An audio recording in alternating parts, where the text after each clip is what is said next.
Hi friends, welcome back to our channel. எல்லாரும் எப்படி இருக்கிறீங்க? எல்லாரும் நல்லா இருக்கிறீங்க அப்படின்னு நம்புகிறேன். இன்றைக்கி நம்ம ஒரு டிஃப்ரெண்ட்டான ஒரு ரெசிபி தான் பண்ண போகிறோம். இஸ்லாமியர்கள் வீட்டில் பண்ணக்கூடிய சக்கோலி எப்படி பண்ணுறதுன்னு தான் பார்க்க போகிறோம். சக்கோலி, இதை தக்கடி அப்படின்னு சில ஊர்களில் சொல்லுவாங்க. இது எப்படி பண்ணுறதுன்னு பார்க்கலாம். இது ஒரு பிரேக்ஃபாஸ்ட் இல்லைன்னா ஒரு டின்னர் ரெசிபி. இது ரொம்ப டேஸ்டியான ஒரு dish. Chicken gravy, mutton gravy, beef gravy எது இருந்தாலும் இது பண்ணிடலாம். இது வீடியோக்குள்ளே போகிறதுக்கு முன்னாடி யாரெல்லாம் நம்ம சேனலை புதுசாக பார்க்குறீங்களோ அண்ட் யாரெல்லாம் இது வரைக்கும் சப்ஸ்கிரைப் பண்ணாமல் பார்க்குறீங்களோ அவங்கெல்லாம் மறக்காமல் சப்ஸ்கிரைப் பண்ணிவிடுங்க. இப்போ எப்படி பண்ணுறதுன்னு பார்க்கலாம். சக்கோலி பண்ணுறதுக்கு ஃபர்ஸ்ட் ஸ்டெப் என்ன அப்படின்னா, மட்டன் கிரேவி அல்லது சிக்கன் கிரேவி ஃபஸ்ட்டு ரெடி பண்ணி வச்சுடுங்க. நான் 1/2 கிலோ மட்டனை கிரேவி பண்ணி வச்சுருக்கிறேன். சிம்பிளாக மட்டன் கிரேவி எப்படி பண்ணுறதுங்கிற லிங்க் வந்து நான் டிஸ்கிரிப்ஷனில் கொடுத்துருக்கேன். இப்போ வீடியோ பார்த்துக்கோங்க. கிரேவி ரெடி பண்ணி வச்சதுக்கப்புறமா ஒரு பாத்திரத்தில் நான் வந்து 2.5 கப் அளவுக்கு வாட்டர் ஆட் பண்ணி சூடு பண்ணியிருக்கிறேன். அதாவது 600 ml வாட்டர். அதோட தேவையான அளவு சால்ட் ஆட் பண்ணிவிடுங்க. இதில் தான் நம்ம மாவு மிக்ஸ் பண்ணி எடுக்க போகிறோம். அதனால் மாவுக்கு தேவையான அளவு சால்ட் ஆட் பண்ணிவிடுங்க. அது கூடவே 1 கப் அளவுக்கு துருவின தேங்காய் ஆட் பண்ணிவிடுங்க. இப்போ நல்லா மிக்ஸ் பண்ணுங்கள். வாட்டர், சால்ட், அப்புறம் தேங்காய் மூணுமே நல்லா மிக்ஸ் ஆகட்டும். தேங்காய் நல்லா வேகணும், நல்லா கொதிச்சு வரணும். இந்த தண்ணி வந்து நல்லா கொதிக்கணும். அது வரைக்கும் வெயிட் பண்ணலாம்.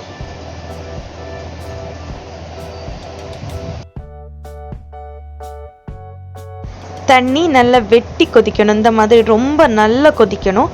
கொதிச்சதுக்கு அப்புறமா தான் நம்ம மாவு ஆட் பண்ண போகிறோம். வறுத்த அரிசி மாவு 1/2 கிலோ அளவுக்கு ஆட் பண்ணிக்கோங்க. மாவு ஆட் பண்ணாமல் ஃப்ளேமை கம்மி பண்ணி வச்சுக்கோங்க. ஒரு கையால் மாவை ஆட் பண்ணுங்க, ஒரு கையால் நல்லா மிக்ஸ் பண்ணிக்கோங்க. கட்டி பிடிக்காமல் மிக்ஸ் பண்ணுங்க.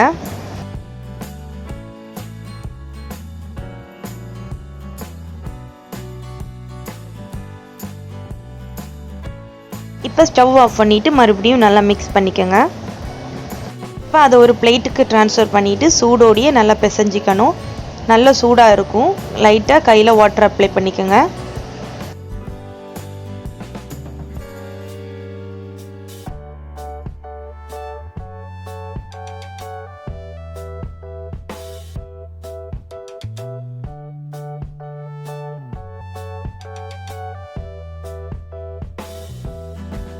சூடோடையே பிசைங்க, இல்லைன்னா பிசைஞ்சு எடுக்க முடியாது. இந்த அளவுக்கு ரெடி பண்ணி எடுத்துக்கோங்க மாவை. ஆல்ரெடி நம்ம நல்ல சூடோடையே நல்லா பிசைஞ்சு வச்சுக்கணும். அதுக்கப்புறமாட்டும் இப்போ மறுபடியும் பிசைஞ்சு எடுக்கிறோம். எவ்வளோ தூரம் நம்ம பிசைஞ்சு எடுக்கிறோமோ அந்த அளவுக்கு சாஃப்ட் அண்ட் சூப்பராக இருக்கும். இதோட மெயின் ப்ராசஸே இந்த மாதிரி நல்லா பிசைஞ்சு குட்டி குட்டி பால்ஸாக உருட்டி எடுக்கிறது தான். இது பண்ணுறதுக்கு கொஞ்சம் டைம் எடுக்கும். 2 பேர் சேர்ந்து பண்ணிங்கன்னா ஈஸியாக பண்ணிடலாம். அப்புறமா 3 ஈக்குவல் பார்ட்ஸாக அந்த மாவை பிரிச்சுடுங்க. பிரித்ததுக்கு அப்புறமாட்டு ஒவ்வொரு பார்ட்ஸும் இந்த மாதிரி ஒரு பார்ட் ஆஃப் மாவு எடுத்து இந்த மாதிரி நல்லா பிசைஞ்சிக்கோங்க. ரொம்ப சாஃப்டாக இருக்கும். அதுக்கப்புறமா நம்ம குட்டி குட்டி பால்ஸ் ஆக்கி எடுக்க போகிறோம். இப்போ லைட்டாக கையில் ஆயில் அப்ளை பண்ணிக்கோங்க.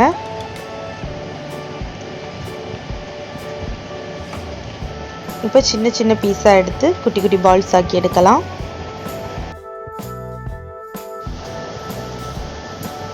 இந்த மாதிரி ஸ்மால் அமௌண்ட் எடுத்துக்கோங்க.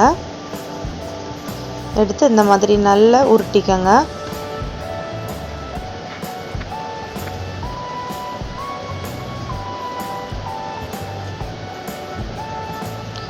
இப்போ அதை நடுவில் ப்ரெஸ் பண்ணி இந்த மாதிரி லைட்டாக ப்ரெஸ் பண்ணி எடுத்துக்கோங்க. அவ்வளோதான்.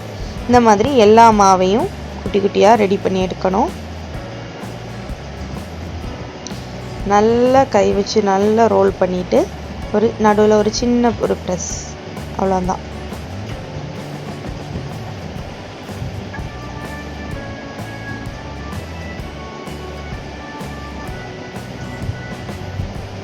கிராக் இல்லாமல் உருட்டுறதுக்கு ட்ரை பண்ணுங்கள்.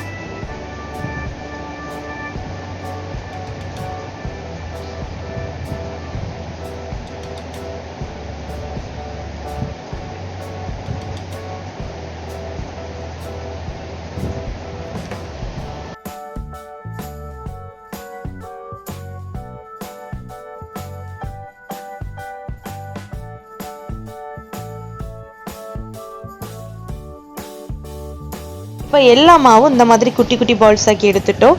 3 பார்ட் பிரித்து வச்சுருந்தோம். ஒவ்வொரு பார்ட்டும் உருட்டுறதுக்கு முன்னாடி நல்லா பிசைஞ்சதுக்கு அப்புறமா உருட்டுங்க, அப்போ தான் கரெக்டாக வரும்.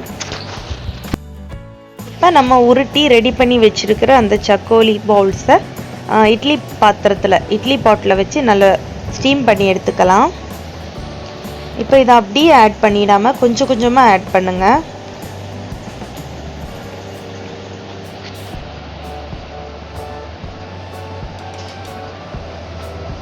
ஒரேடியாக ஆட் பண்ணிட்டா நல்லா ஒட்டிடும் எல்லாமே, அதனால் கொஞ்சம் கொஞ்சமாக ஆட் பண்ணிக்கோங்க. இப்போ அதை மூடி வச்சு 20 மினிட்ஸ் ஸ்டீம் பண்ணி எடுக்கலாம். இப்போ ஓப்பன் பண்ணி பார்க்கலாம். 20 மினிட்ஸ் ஆயிடுச்சு. இப்போ ஓப்பன் பண்ணி பார்த்தீங்கன்னா இந்த அளவுக்கு நல்லா குக் ஆகிருக்கணும்.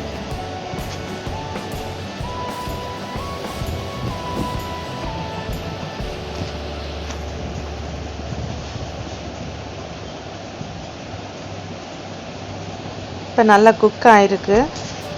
இப்போ ஆஃப் பண்ணிக்கலாம். இப்போ நம்ம வேக வச்சு எடுத்துருக்கிற அந்த பவுல்ஸை நல்லா இந்த மாதிரி ஒரு பெரிய பிளேட்டுக்கு ட்ரான்ஸ்ஃபர் பண்ணி நல்லா ஆற வச்சுக்கோங்க. இப்போ இது நல்லா ஆறட்டும். மீன்வேல் அதுக்கு தேவையான அரப்பு ரெடி பண்ணிடலாம். ஒரு தேங்காயோட பாதி தேங்காயை துருவி வச்சுருக்கிறேன். 2 காஞ்ச மிளகாய், 1/4 கப் அளவுக்கு சின்ன வெங்காயம், 1 டேபிள் ஸ்பூன் பெருஞ்சீரகம், 1 டீஸ்பூன் கருவேப்பிலை, 1/2 டீஸ்பூன் மஞ்சள். இப்போ அரைச்சிக்கலாம். நான் தேங்காய் ஆட் பண்ணிட்டேன். அப்புறமா சின்ன வெங்காயம், 1/4 கப் அளவுக்கு சின்ன வெங்காயம், அதுக்கப்புறமா 2 காஞ்ச மிளகாயை பிச்சு ஆட் பண்ணிவிடுங்க. அப்புறம் 1/2 டீஸ்பூன் அளவுக்கு மஞ்சள் தூள், எடுத்து வச்சுருந்த மஞ்சள் தூள் ஆட் பண்ணிவிட்டேன். 1 டீஸ்பூன் அளவுக்கு கருவேப்பிலை, நல்லா பொடிச்சு வச்சுருக்க கருவேப்பிலை 1 டீஸ்பூன் அளவுக்கு எடுத்து வச்சுருந்தேன், அதுவும் ஆட் பண்ணிவிட்டேன். 1 டேபிள் ஸ்பூன் பெருஞ்சீரகம். இப்போ இதெல்லாம் லைட்டாக வாட்டர் ஆட் பண்ணி நல்லா அரைச்சி எடுத்துக்கலாம். இந்த அளவுக்கு நம்ம அரைச்சி எடுக்கணும். நல்லா மெய் போல் அரைக்கணும். ஸ்மூத் பேஸ்ட்டாக அரைச்சிடுங்க.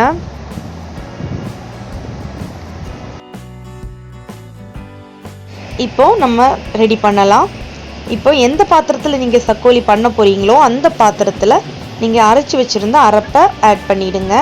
நான் இட்லி பாத்திரத்தில் தான் பண்ண போகிறேன், அதனால் அதில் அரப்பை ஆட் பண்ணிட்டேன்.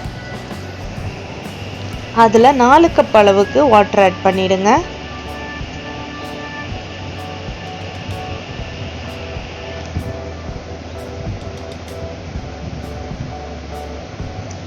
வாட்டர் ஆட் பண்ணதுக்கப்புறமா அதை நல்லா மிக்ஸ் பண்ணிக்கோங்க.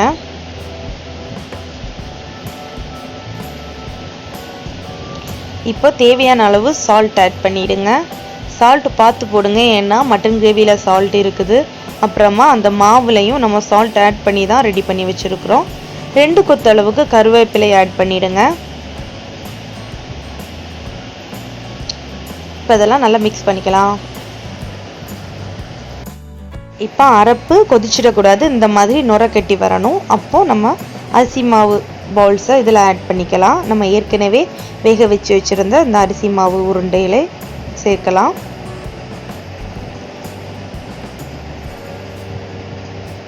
இப்போ எல்லாமே ஆட் பண்ணிட்டோம். இப்போ ரொம்ப கிளறிடக்கூடாது, அது உடஞ்சிடும். லைட்டாக மிக்ஸ் பண்ணிக்கோங்க.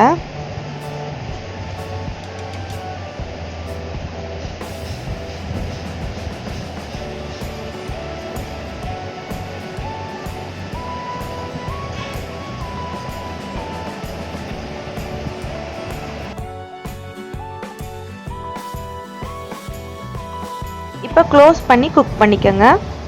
இப்போ லிட் ஓப்பன் பண்ணி பார்க்கலாம். நம்ம ஆட் பண்ண அந்த பவுல்ஸ் எல்லாம் அந்த அரப்போடு சேர்ந்து நல்லா குக் ஆகிருக்கு. அந்த அரப்போட ரா ஸ்மெல் எல்லாம் போயிடுச்சு. இப்போ நல்லா மிக்ஸ் பண்ணிக்கோங்க. இப்போ இந்த அளவுக்கு திக்கானதுக்கப்புறமா நம்ம மட்டன் கிரேவி ஆட் பண்ணிக்கலாம். நான் மட்டன் பீசஸோடு சேர்ந்து நல்ல திக்கான கிரேவி 2 கப் அளவுக்கு ஆட் பண்ணியிருக்கிறேன். திக்கான கிரேவி தான் ஆட் பண்ணணும். இப்போ நம்ம ஆட் பண்ண மட்டன், அப்புறமா அந்த அரப்பு, அப்புறம் அந்த பால்ஸ் எல்லாம் சேர்ந்து நல்லா மிக்ஸ் பண்ணி விடுங்க. நல்லா குக் ஆகட்டும், நல்லா திக்காகணும். அது வரைக்கும் நீங்கள் குக் பண்ண வேண்டியிருக்கும். இப்போ நல்லா மிக்ஸ் பண்ணி கொடுங்க. அந்த பவுல்ஸ் உடஞ்சிடாமல் ரொம்ப கேர்ஃபுல்லாக மிக்ஸ் பண்ணிக்கோங்க. இப்போ இந்த சக்கோலி நல்லா கொதிக்கணும், ரொம்ப நல்லா கொதித்து நல்லா திக்காகி வரணும். அது வரைக்கும் நம்ம வெயிட் பண்ணலாம்.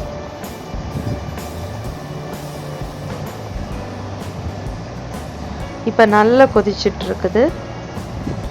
இப்போது மிக்ஸ் பண்ணி விடுங்க, இடைக்கிட மிக்ஸ் பண்ணி விடுங்க, இல்லைன்னா அடி பிடிச்சிடும். மிக்ஸ் பண்ணும்போது கேர்ஃபுல்லாக மிக்ஸ் பண்ணுங்கள். இது நல்லா குறுகி வரும்போது லோ ஃப்ளேமில் வச்சு குக் பண்ணுங்கள், இல்லைன்னா அடி பிடிச்சிடும். இப்போ ஓரளவுக்கு வாட்டரெல்லாம் எவாப்ரேட் ஆகி நல்லா திக்காகிடுச்சு. இப்போ மறுபடியும் மிக்ஸ் பண்ணுங்கள். இன்னும் நல்லா திக்காகணும். இந்த மாதிரி பபிள்ஸ் எல்லாம் வருது.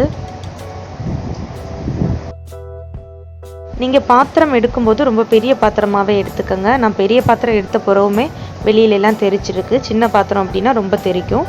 இப்போ ஸ்டவ் ஆஃப் பண்ணி மூடி வச்சிடலாம். ஸ்டவ் ஆஃப் பண்ணி அரை மணி நேரம் அப்படியே வச்சுடுங்க. அரை மணி நேரத்துக்கு அப்புறமா நம்ம ஓப்பன் பண்ணி பார்க்கலாம். இப்போ சூப்பராக ரெடி ஆயிடுச்சு. இந்த மாதிரி தான் இருக்கும்.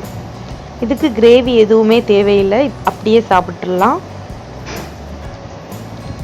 ரொம்ப டேஸ்டியாக இருக்கும். எல்லோரும் கண்டிப்பாக ட்ரை பண்ணி பாருங்கள். இப்போ இதை நான் ஒரு பவுலில் எடுத்து வச்சு காட்டுறேன். வாவ், இப்போ நம்மளோட டேஸ்டியான சக்கோலி சூப்பராக ரெடி ஆயிடுச்சு. நிஜமாவே ரொம்ப டேஸ்டியாக இருந்துச்சு. ஆனால் நீங்கள் சக்கோலி பண்ணும்போது தனியாக இருக்கும்போது பண்ணாதீங்க, கூட ஹெல்ப்புக்கு யாராவது வச்சுக்கோங்க, அப்போ தான் ஈஸியாக இருக்கும். இப்போ இந்த வீடியோ உங்களுக்கு ரொம்ப பிடிச்சிருக்கும் அப்படின்னு நம்புகிறேன். இந்த வீடியோ பிடிச்சிருந்துன்னா லைக் பண்ணிக்கோங்க, உங்களோட ஃப்ரெண்ட்ஸ் எல்லாருக்குமே ஷேர் பண்ணிவிடுங்க. வீடியோக்கு கீழே இருக்கிற ரெட் கலர் சப்ஸ்கிரைப் பட்டனை ப்ரெஸ் பண்ணி நம்ம சேனல் ஃபாத்திஸ் ரெசிபியை சப்ஸ்கிரைப் பண்ணிவிடுங்க. அப்புறம் அது பக்கத்தில் இருக்கிற அந்த சின்ன பெல் ஐக்கானும் ப்ரெஸ் பண்ணிட்டீங்கன்னா நான் வீடியோஸ் போடுறப்பெல்லாம் உங்கள் மொபைல் நோட்டிஃபிகேஷனுக்கே வந்துடும். பெல் ஐக்கான் ப்ரெஸ் பண்ணும்போது அதில் ஆளுங்கிற ஆப்ஷனை ப்ரெஸ் பண்ணிவிடுங்க. இன்னும் நிறைய இன்ட்ரெஸ்டிங்கான ரெசிபிஸ் வந்துக்கிட்டே இருக்குது. தொடர்ந்து நம்ம சேனலை பார்த்துக்கிட்டே இருங்க. தேங்க்யூ ஃபார் வாட்சிங். Have a nice day. Bye.